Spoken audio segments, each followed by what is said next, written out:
unpack. We unpack. We unpack. Coming to you live, Boxingego unpack. Yeah. We unpack. We unpack. We unpack. Coming to you live. Team Terrence Crawford finally reacts to Terrence Crawford being stripped by the IBF. His trainer, he speaks, gives his opinion. Let's get unpacked and let's talk about it. What up, Fight World? It's your boy Ego, and I'm back with some more boxing. Subscribe to the channel, the best in the business, and it's not even close. This is your #1 stop for all your boxing news. So subscribe to the channel. Okay. So BoMac did an interview with Fight Hype. Finally breaks his silence regarding his fighter, the guy that really kind of got him started, Terrence Crawford, being stripped of the IBF. This is what he had to say. Quote, "It's kind of biased how they treat Terrence Crawford. Kind of effed up and ish, but we accomplished that, and we accomplished what we needed to accomplish. We got that undisputed title. At 147 pounds, he's been supreme. They can't take that away from him. They can take everything else, but they can't take that. That is history being made." He goes on to say that a fight with Jaron Ennis doesn't matter. He says, and I quote, "Jaron Ennis, he don't bring nothing to the table. Terrence is at the stage now where he can pick and choose. If he doesn't want to fight Boots because he doesn't bring anything to the table, I'm gonna ride with it," end quote. Now, to me, this is a terrible look for Crawford and his team to be on this wave, because it's quite hypocritical. Terrence Crawford has basically mirrored this, and it's like the team is sticking together.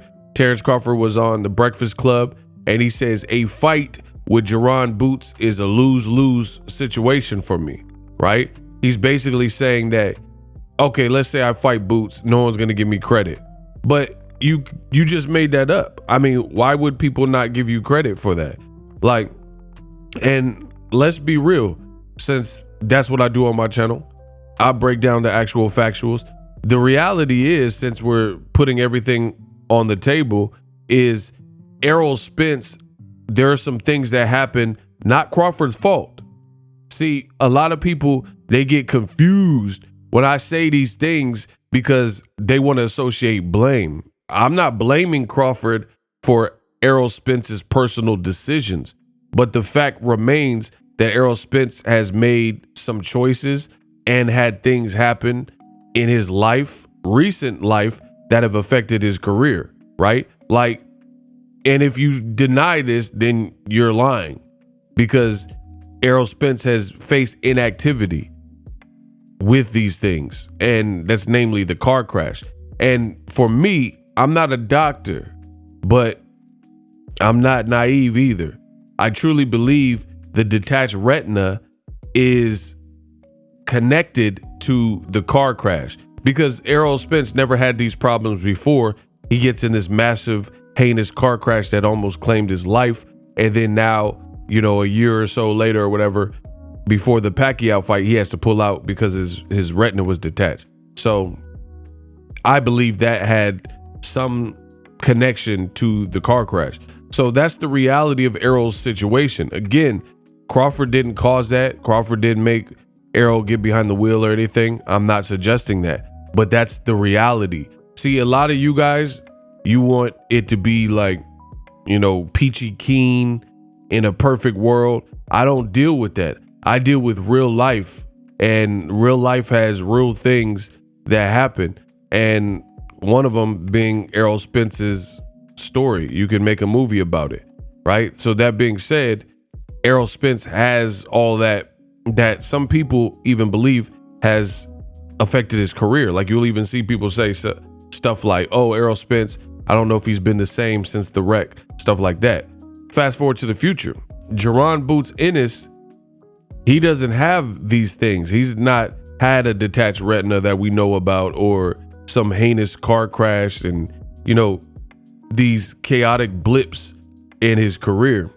So every situation is a one-off, case-by-case basis. Jaron Boots Ennis, truly outside of campaigning in the same class, has nothing to do with Errol Spence Jr. So I don't know why Crawford's team keeps suggesting that a fight with Jaron Ennis doesn't make a difference. It doesn't matter. It means nothing. Crawford's in a position where he can pick and choose. I mean, whatever. We'll see how that goes for the remainder of his career. But I don't really see it like that. I don't see why would people not give Crawford, like, truly answer this question.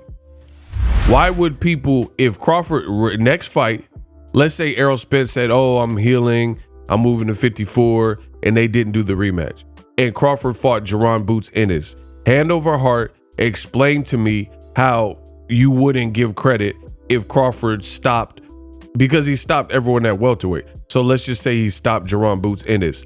Tell me how you wouldn't be impressed by that. Like intelligently break that down. Tell me if you would or wouldn't. You could just say would or wouldn't. And if you wouldn't, if you're one of the wouldn'ts and you wouldn't be impressed with Crawford stopping a guy who's a large, like, in shape, stay in the gym, no accidents, youthful, switch hitting, power punching guy from a fight town like Philly, right? Tell me why you wouldn't be impressed with that. Because again, I've seen this from Crawford's team. Sometimes they create narratives that aren't the case. People, you literally fought David Avanesian, right? And not in the distant future. It's not like you fought him on Top Rank 5 years ago. I'm talking about you fought him last year at the end. Like, literally, it hasn't been a year because we're not in December, and you fought him December of last year. So now all of a sudden Crawford beats one guy who did all the heavy lifting and collected all the belts, Errol Spence Jr. And now he's so goated to the point where he can pick and choose, doesn't need to fight mandatories, yet the Crawford Bud Buddies are offended that the IBF stripped him. I mean, listen to what I am saying, people. Catches bullets with his teeth. And you please listen to what I'm saying.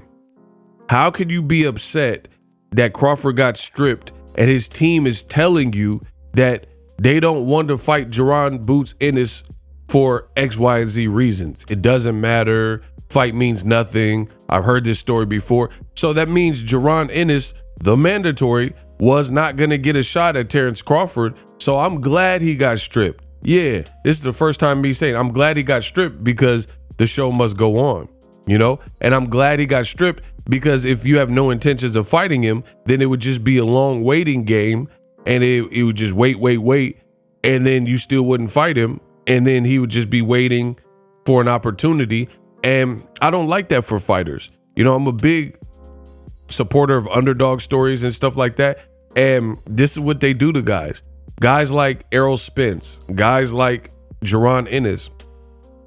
What they do is say, oh, your resume's lacking. Remember, they said, Errol Spence, you've only fought Chris Van Heridine and Chris Algieri and Leonard Bundu. Whoop-de-doo. That's not good enough. But we know good and well that Errol Spence was trying to fight Kell Brook, and he was trying to fight Keith Thurman, and he was trying to fight Pacquiao or whoever else. Like, he was calling out everybody top. Sean Porter at the time, Keith Thurman. He later got some of those fights. But the point remains is they try to little boy Errol Spence. That's exactly what you see happen in the sport of boxing.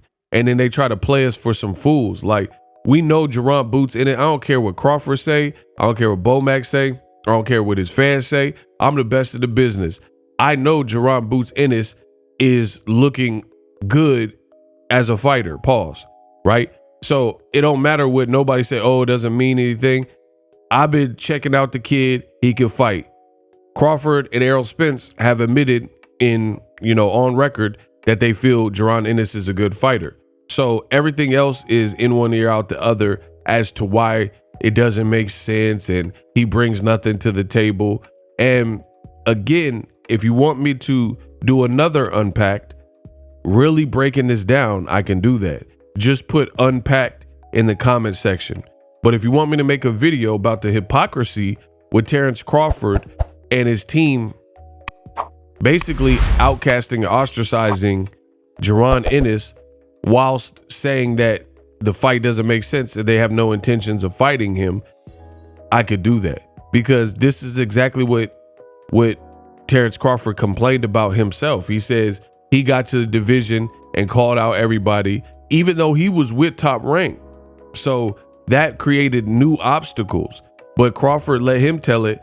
The PBC guys were playing keep away, and it really wasn't that. It wasn't, you weren't aligned with the side of business and making fights with them, and they had everybody. Now, Jaron Ennis has been working with PBC.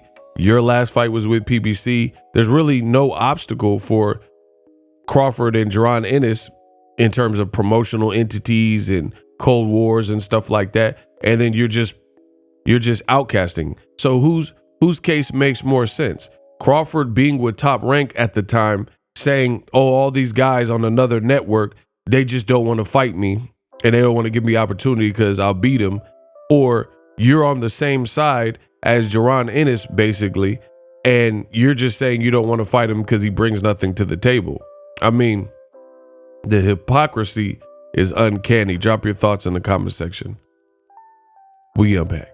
Introducing Super Thanks.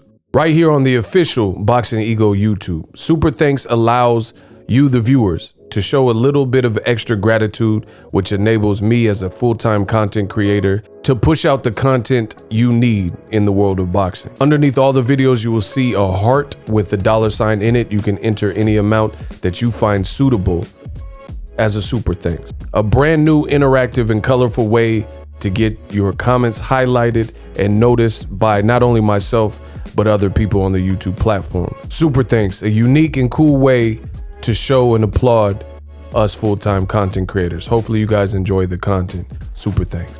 The future is now. The Hibernation 5s by Kenichi Bear.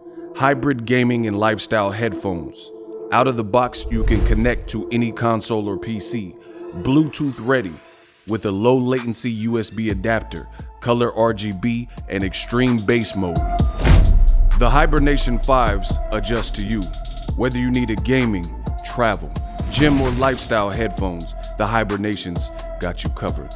The new Hibernation 5s, link in the description. Customize the way you hear the world. Welcome to the nation. Are you tired of your YouTube videos not getting any views? Well, consider TubeBuddy. I've used TubeBuddy for years to scale up my YouTube channel. Now we're sitting over 200,000 subscribers. TubeBuddy is a browser extension that offers a ton of built-in productivity and time-saving services to take your channel to the next level. Use my link in the description to get started with TubeBuddy and level up your channel faster. We working.